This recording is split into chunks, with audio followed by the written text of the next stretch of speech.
A-ing the line of visitors whispering about the woman trying to bring a dog into death row.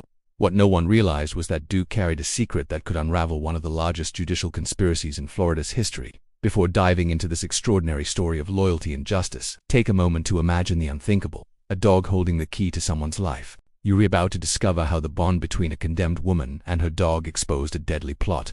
The cold concrete walls of Clearwater Federal Prison had witnessed many final mornings, but none like this. Rachel Owens sat on the edge of her narrow bed, hands trembling, eyes fixed on the glowing numbers of the digital clock. 5:30 a.m. In 3.5 hours, she would be gone. The metallic echo of footsteps grew louder in the corridor. Warden Thomas Green was approaching her cell. His weathered face told the story of 30 years in the prison system, but today, something different glimmered in his eyes. "Rachel," he said gently, stopping in front of the bars. "Do you need anything?" Before Rachel raised her eyes, empty yet determined. "One thing, Warden. I know it sounds crazy, but I need to see Duke one last time." Duke Green furrowed his brow. "My dog," she whispered, her voice breaking. "A German Shepherd. My sister Emily has been taking care of him since I got here. I know the rules, but, please, he's all I have left. He's the only one who still believes I'm innocent." The warden shifted uneasily. In 3 decades, no inmate had ever asked to see a dog before execution. Animals were strictly forbidden in maximum security. "Rachel, you know I can't allow that, please," she interrupted, gripping the cold bars. "I raised him from a dying puppy I found abandoned on a back road. He saved me as much as I saved him. He visits every week, and when I look into his eyes, I know he understands I didn't kill my husband. He knows it." Warden Green studied her face. Despite the overwhelming evidence and the jury's verdict, there was a raw, sincere desperation in her eyes. "I'll see what I can do," he said finally. Rachel's eyes filled with tears. "Thank you. That's all I want. Just to say goodbye to the only soul who never doubted me." Years earlier, Rachel Owens' life had looked perfect from the outside. She was a successful civil rights attorney with her own practice in downtown Miami. Her husband, Peter Owens, ran one of the largest construction firms in the state. Their mansion sat on 3 manicured acres in an exclusive neighborhood. But perfection was a mask. Rachel had met Peter at a charity gala in 2012. He was charming, persistent, and wealthy. They married a year later in a wedding that graced the society pages. The first year was bliss flowers, luxury trips, unwavering support for her career. Everything changed in 2014. Peter began drinking heavily. He mocked her work, calling it bleeding heart nonsense. When she defended immigrants and marginalized clients, he flew into rages. The first time he hit her was over a case she was handling for a refugee family. "You care more about strangers than your own husband," he shouted before striking her. Rachel was in shock. Peter cried, begged forgiveness, and swore it would never happen again, but it did. Over and over. The abuse escalated over the next 2 years. Peter controlled her finances, monitored her calls, and isolated her from friends. Rachel felt trapped and ashamed, unable to tell anyone what really happened behind closed doors. Then, on October 2, 2016, Peter was found dead in his home office, 3 gunshot wounds to the chest. Rachel discovered his body after meeting a client and called 911 immediately. But the police zeroed in on her as the prime suspect. The evidence was damning.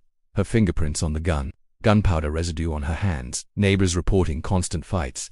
Her attorney tried to argue self-defense, but the prosecution painted her as a cold-blooded killer. The jury deliberated for just 5 hours before convicting her of first-degree murder. The judge sentenced her to death.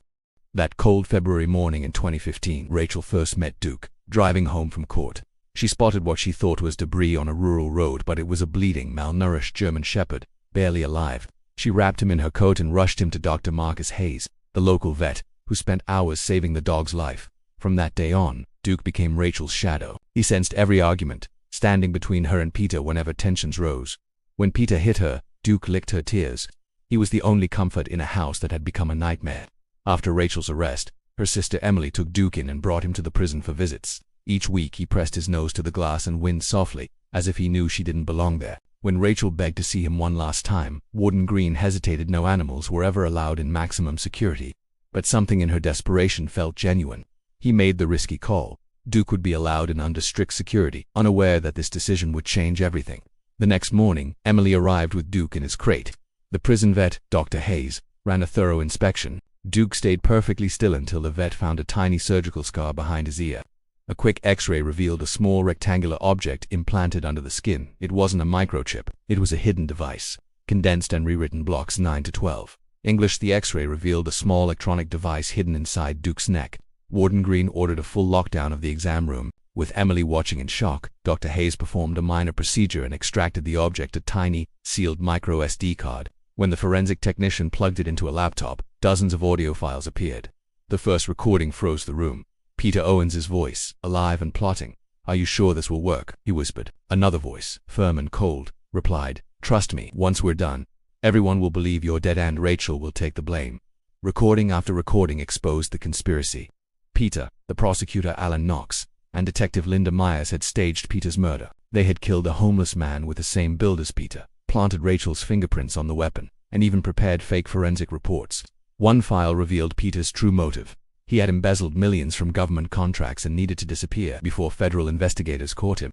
Faking his death and framing his wife was his escape plan. Another recording was Rachel's trembling voice, speaking like a secret diary. "If anyone finds this, Peter is planning to fake his death and blame me. Dr. Hayes helped me hide these recordings, and Duke, it might be my only chance to prove the truth." At 8:30 a.m., with less than an hour before her execution, Warden Green called the FBI and the governor. Within minutes, the prison turned into a crime scene. The recordings were irrefutable. Rachel Owens was innocent and the people sworn to protect justice had betrayed her. With only minutes left before the scheduled execution, the governor issued an emergency stay. FBI agents rushed in, seizing the recordings and launching immediate arrests. By the end of the day, prosecutor Alan Knox and Detective Linda Myers were in custody. Peter Owens was tracked to an apartment in Tijuana under the name Richard Stone, living off the stolen millions. The medical examiner who had falsified the autopsy left a confession before taking his own life.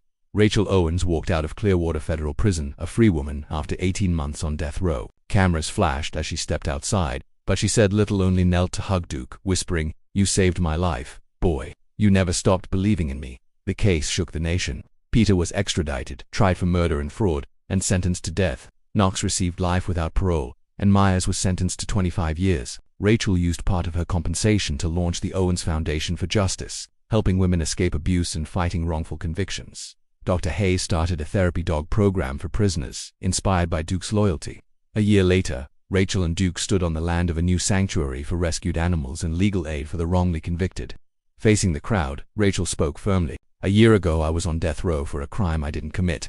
I was saved by the love of a dog who refused to give up on me." Sometimes, the truth walks on for pause. As the sun set over the sanctuary, Duke rested by her side, a silent hero whose loyalty had changed the course of justice forever.